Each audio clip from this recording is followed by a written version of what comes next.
Ethan Burke is a special agent from Seattle who has been assigned to investigate the disappearance of two fellow agents, Evans and Kate. Following the leads, he, along with his driver, reach a city in Idaho and start looking around in their car. Unfortunately, when they are busy talking, a truck suddenly rams into them and the screen turns black. When Ethan wakes up, he finds himself in a hospital bed in the nearby town of Wayward Pines. A nurse, Pamela Pilcher, aka Pam, attends to him and reveals that his driver passed away in the accident.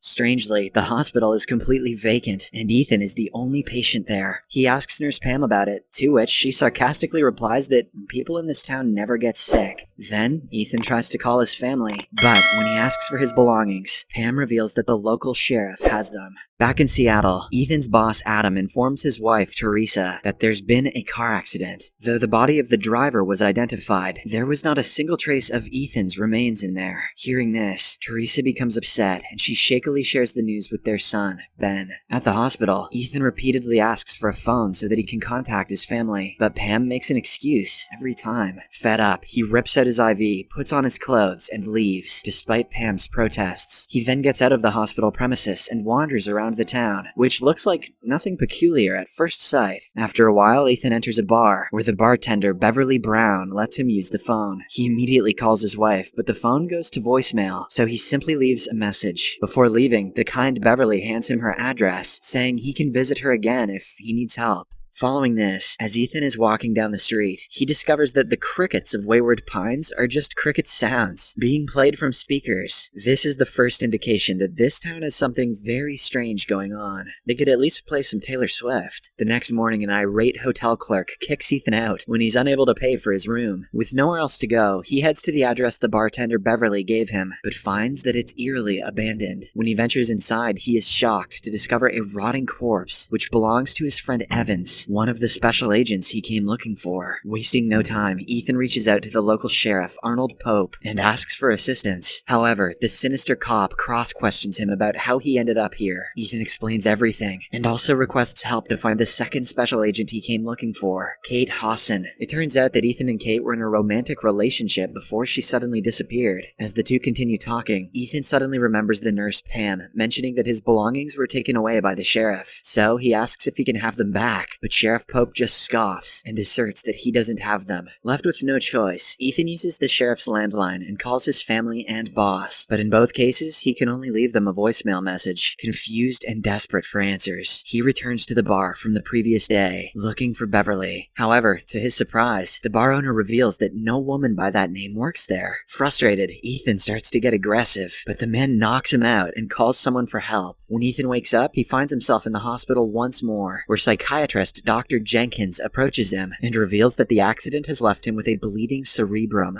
This is why he's experiencing dissociative breakdown. Hearing this, Ethan becomes enraged and denies being delusional, prompting the devious Pam to give him a sedative. She then proceeds to take him to the surgery room to have him operated on. But fortunately, Beverly arrives in the nick of time and takes him away. Together, they manage to attack Nurse Pam and get out of the hospital, hiding in a cemetery vault. Before the sedative completely knocks Ethan out, Beverly tells him that his friend Evans was killed for trying to escape. She also reveals that she ended up in the town in 1999, almost 6 months ago. Hearing this, Ethan is left in complete disbelief, as it is now 2014 in the real world, almost 15 years after Beverly vanished. This indicates that the time in this world works differently than the rest of the world. Several hours later, he wakes alone in the cemetery vault and wanders back into the town. Surprisingly, he spots a woman who looks like the missing agent he is looking for, his former partner and love interest, Kate. She is with her husband, Harold Ballinger, a local toy shop owner. Ethan covertly follows the duo to their house and rings the doorbell. At first, Kate pretends to not know him and acts strangely, but when she realizes that Ethan is not going to play along, she whispers, "They're watching us," referring to a CCTV camera hidden under the ceiling fan. Kate then reveals that she has been living in Wayward Pines for 12 years, and this is why she looks a bit older. However, Ethan finds it impossible to believe, as he just met her 5 weeks ago. This indicates that time in Wayward Pines seems to work differently, as people age rapidly here, trying to reveal the truth about the town. Ethan tries to bombard her with several questions, but Kate just tells him to leave, saying it's not safe here. After being ignored by his best friend and the person who he came looking for, Ethan decides he'd better make a run for it. He quickly steals a car and attempts to flee the mysterious town, but to his surprise, after every 20 minutes, he keeps on driving back into the town, as if it's connected in an endless loop.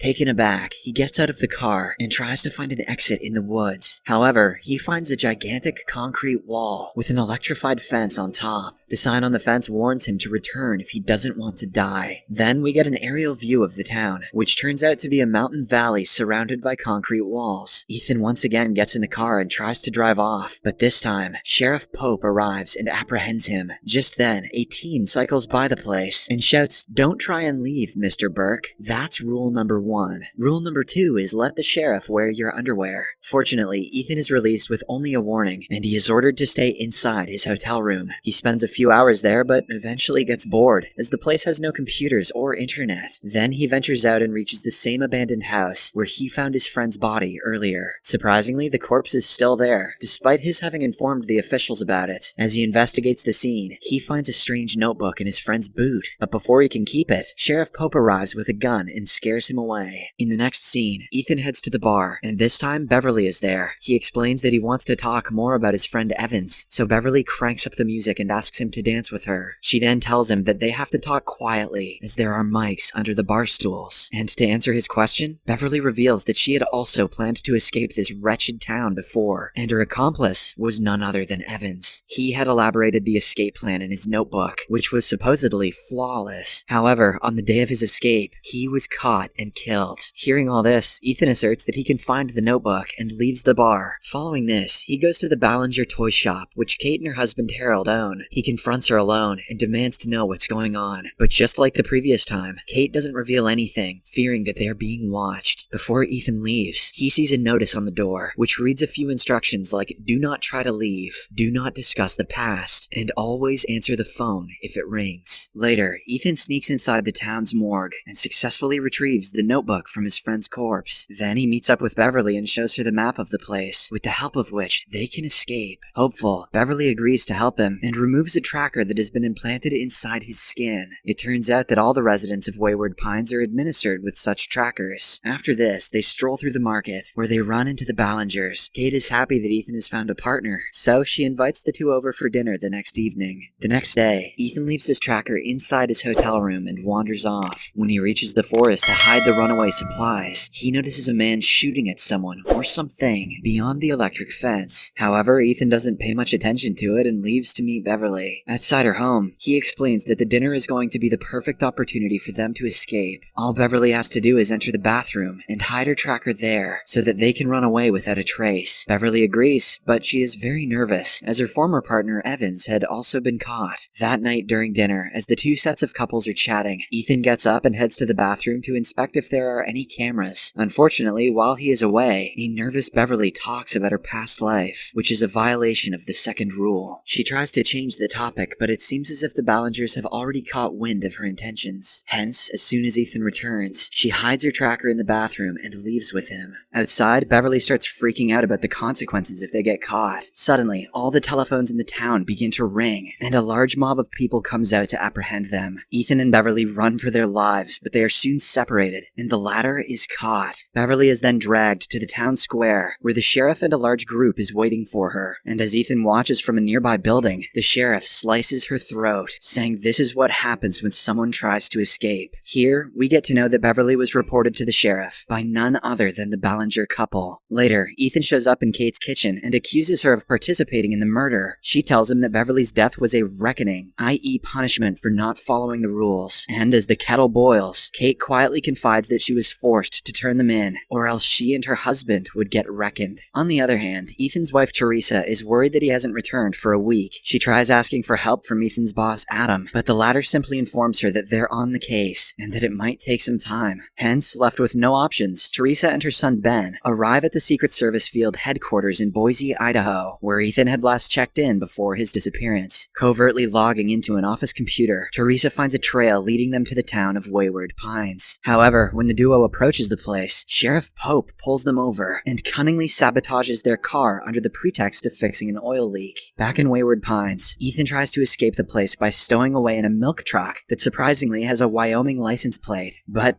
unfortunately, he finds himself in a space-age supply depot where someone has stored the cars of those who have found their way to Wayward Pines. Ethan also finds his wife's damaged car among the pile, which is completely covered in dust. This indicates that the car has been there for quite a few years. But before he can investigate, the sheriff finds him and knocks him out with a sedative. Ethan wakes up at the hospital, where Nurse Pam informs him that his family has been discharged. She also tells him about their new home, which turns out to be Beverly's previous home. Wasting no time, Ethan rushes to the place and finally reconvenes with his family. However, he doesn't tell them much and again ventures out to find answers. Shortly after, he reaches the local station where he finds Nurse Pam and the sheriff in a deep discussion. Ethan immediately confronts the sheriff for being a criminal and the two almost get to blows. But just then, the phone rings, and when Pam picks it up, someone on the other side instructs the sheriff to stand down. Because of this, Ethan realizes the two are not in charge and he leaves. He then meets Kate in a secluded part of the woods and presses her for more information. Kate reveals that she was taken aback to find Evans in the place, but before she could interact with him, he was killed. Now the best way to survive in this town is to play along. As the two continue talking, Ben spots them and assumes that they're having an affair. He quickly rushes home and reports it to his mother, and in a fit of rage, Teresa decides to leave her husband and the town. Shortly after, Ethan returns home only to find an empty house with his wife's wedding ring on the counter. His family is walking down the road, trying to leave Wayward Pines. Suddenly, the sheriff arrives in his car and stops them, mentioning that no one can leave without his permission. When Ben tries to revolt, he is viciously assaulted by the devious sheriff. But before he could attack Teresa, Ethan arrives from behind and tackles him to the ground. An intense fight ensues, which finally ends with Ben running over the sheriff with his own car. Following this, Ethan shoots him dead and grabs his keys. He also finds a remote that opens a large door in front of them. As the family gets inside the car, a frightening growl is heard, and something runs out from the other side of the fence and grabs Sheriff Pope's body. Terrified, Ethan quickly shuts the door with the remote and drives away with his family. After they again reach Wayward Pines, Ethan stops the car and takes his son out to calm him down. Then he gets inside the car and reveals everything to his Teresa. He tells her about how the entire town is being surveilled and that there is no way to escape. He also tells her how he ended up here, and in turn, Teresa also shares her experience. Meanwhile, a guy approaches Ben outside and hands him a uniform and a letter. Teresa nervously reads it, which states that Ben has to attend school starting the next day. Not wanting any trouble till a solution is found, Ethan suggests that his family play along. The next morning, Ethan heads to the sheriff's station to steal some guns. However, as he is about to leave, the town's mayor Brad Fisher and some photographers arrive to congratulate him on becoming the new sheriff of the town. It turns out that if someone kills a person in this town, they automatically take their job position. Ethan is baffled by this, but nonetheless, he decides to act along. After everyone is gone, Ethan investigates the place and discovers a secret compartment on the floor. When he opens it, he finds a box, which contains all the records of the townspeople. To his shock, all the people, including Mayor Brad, were actually living in a different city before ending up here. In the meantime, Nurse Pam arrives there with a man who has supposedly committed a sin by spraying blasphemous words on public property. She wants the new sheriff, Ethan, to reckon the man, but he is adamant on not doing that. Hence, he says he'll take care of it and sends her away. Elsewhere, Teresa and Ben arrive at the school, where they run into the head teacher, Megan Fisher. She is revealed to be Mayor Brad's wife. Megan quickly bonds with Ben and takes him to the classroom, promising to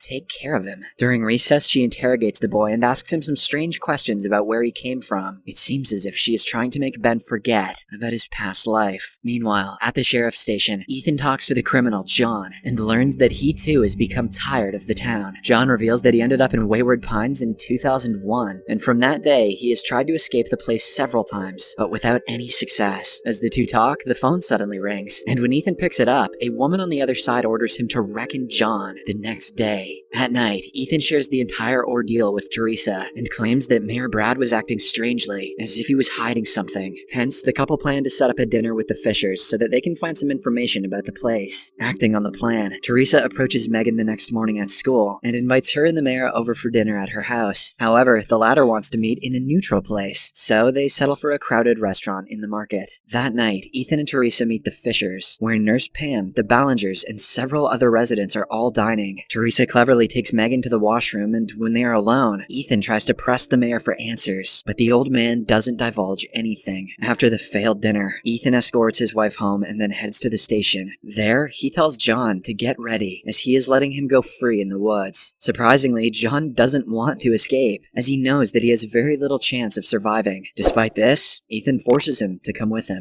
The two soon arrive near the fence, which is guarded by high voltage current, and Ethan tells John to go away, but the latter is hesitant. He doesn't want anyone to get in trouble because of him, so he decides to sacrifice himself. He shows Ethan a nearby hill from which one can escape the town, and then sticks himself to the electric fence, killing him instantly. Although devastated, Ethan returns home with a plan in mind. There, he tells Teresa everything about what happened, and in return, she reveals that she's been called up for a new job the next morning. Ethan is happy that his wife has gained the trust of some people in the town. Following this, he grabs some weapons and heads back to the forest. The episode ends as Ethan somehow scales the steep hill, and when he reaches the top, a mysterious, humanoid-like figure lurks at him from the shadows. To see what happens next, watch the second part in Series Recapped.